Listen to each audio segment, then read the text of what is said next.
संजय जोशी का नाम बीजेपी में एक महत्वपूर्ण रणनीतिकार के रूप में उभरा था, लेकिन गुजरात चुनाव से पहले मोदी और शाह की जोड़ी ने उन्हें हाशिए पर डाल दिया। मोदी और जोशी के बीच टकराव कोई नया नहीं था।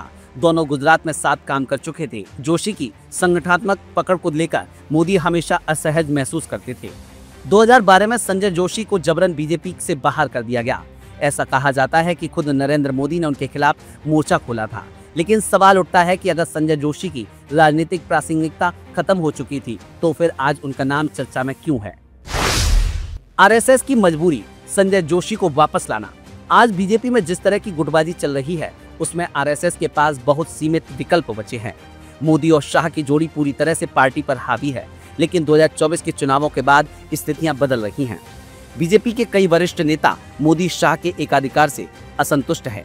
संघ के भीतर एक बड़ा वर्ग है जो चाहता है कि संगठन की विचारधारा को संजय जोशी जैसे नेता आगे बढ़ाए। संघ की कार्यशैली हमेशा से संगठन की मजबूती पर केंद्रित रही है। संजय जोशी जो वर्षों तक संगठन को खड़ा करने में लगे रहे, संघ के लिए अब एक महत्वपूर्ण व्यक्ति बन चुके हैं। बीजेपी के भीतर बढ़ता असंतोष। 2024 के लोकसभा चुनावों के बाद बीजेपी के भीतर कई स्तरों पर असंतोष बढ़ा है।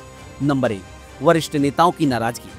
कई पुराने नेता जो पहले पार्टी की रीढ़ थे अब साइडलाइन पर कर दिए गए।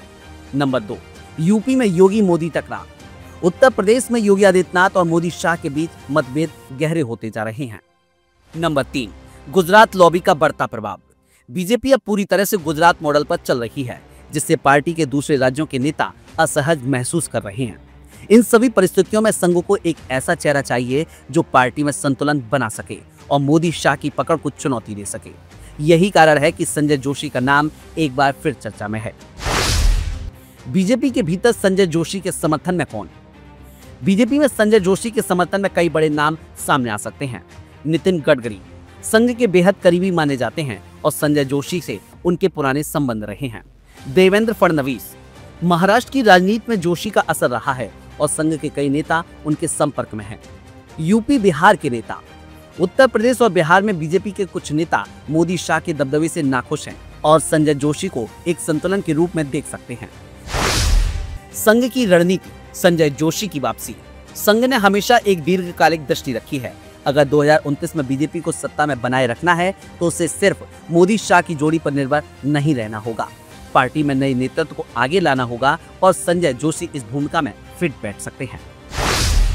संघ के हाल के कुछ कदम इस दिशा में इशारा कर रहे हैं।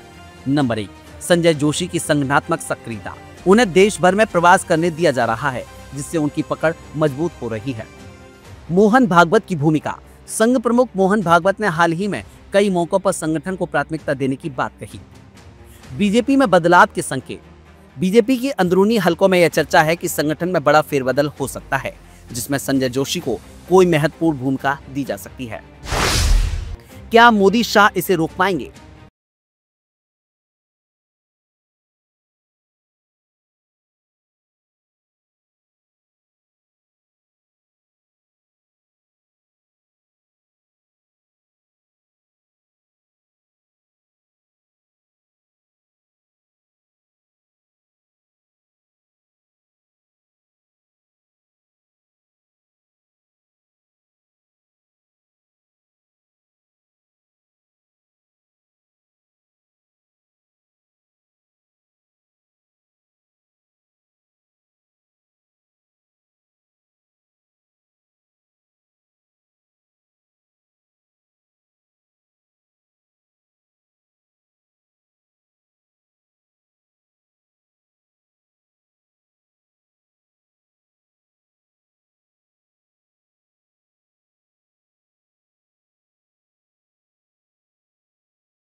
बीजेपी में वापस लौटेंगे या नहीं, लेकिन इतना तय है कि उनका नाम अब राजनीतिक गलियारों में गरमाया हुआ है और इसे अब नजरअंदाज करना मुश्किल है। संजय जोशी जो हैं, उनको लेकर के बहुत चर्चाएं हुई, नाम इतना उठा बहुत ज्यादा, और ये वो नाम है कि पूरे आरएसएस के हर व्यक्ति को स्वीकार कर ले नरेंद्र मोदी, लेकिन इस व्यक्ति को अपने साथ सिस्टम में आने कभी नहीं देंगे।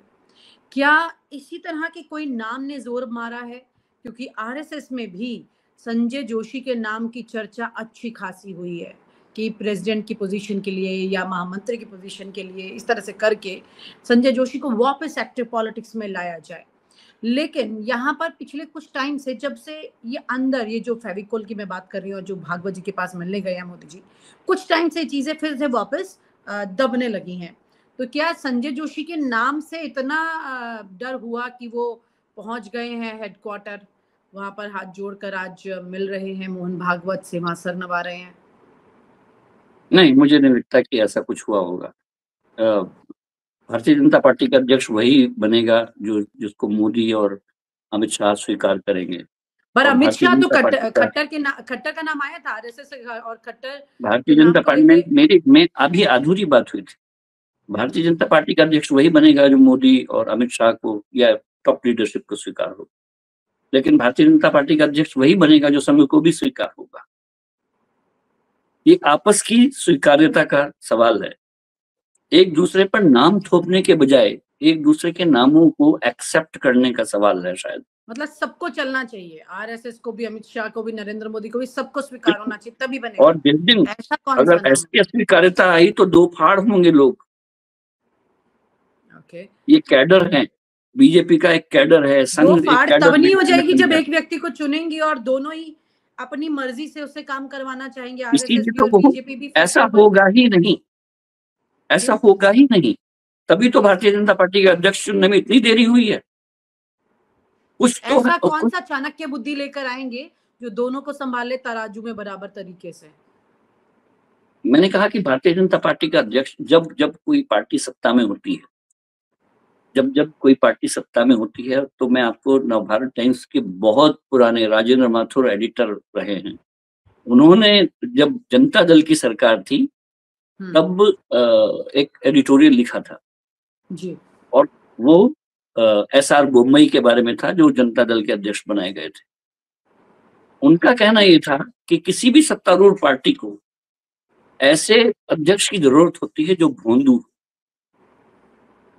और अच्छा, उस एडिटोरियल का शीर्षक ही था भोंदू अध्यक्ष। तो भोंदू अध्यक्ष ढूंढेंगे।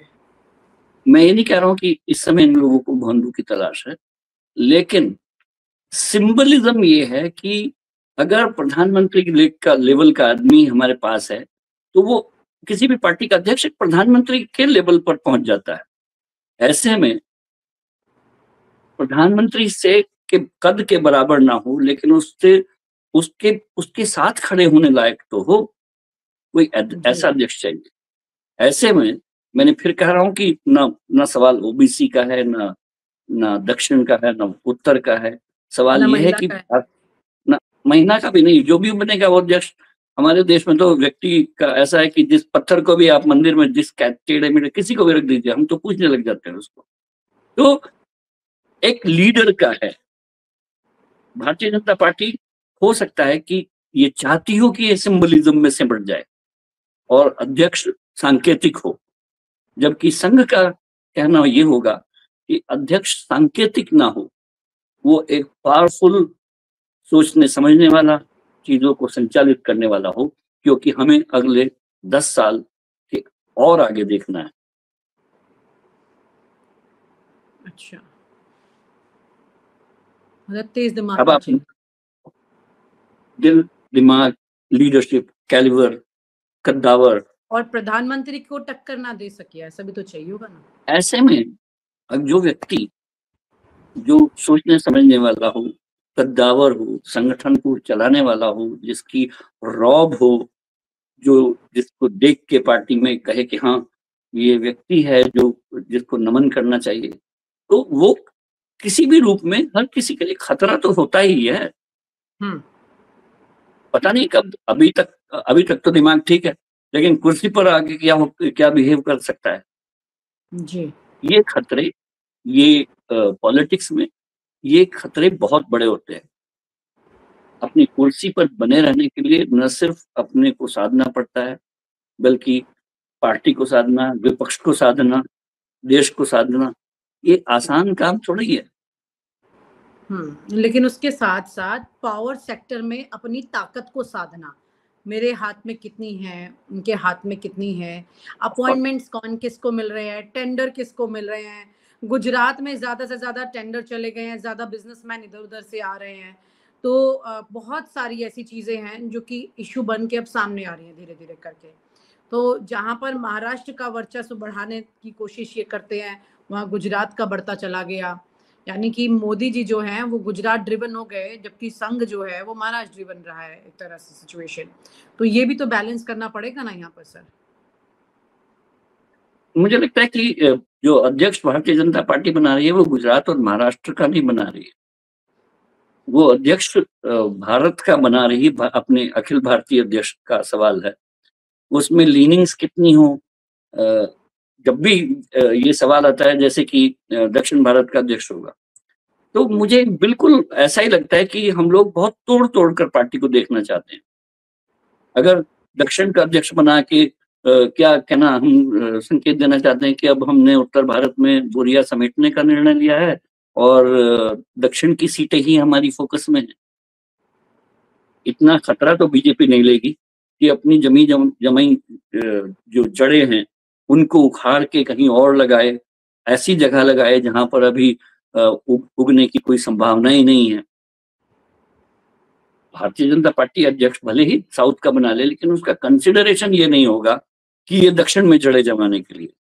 उसका कंसिडरेशन ये हो सकता है कि वहां एक कोई कद्दावर नेता सामने आ गया है जो हमारे अनुकूल भी है, संघानुकूल भी है, मोदी और शाहानुकूल भी है, लेकिन वो अनुकूलन तो होना होगा। और आप हमसे जुड़े रहने के लिए सब्सक्राइब करें YouTube पर, फॉलो करें Twitter पर और लाइक करें Facebook पर। और ज्यादा जानकारी के लिए आपको टाइप करना होगा सिर्फ न्यूज़ नशा।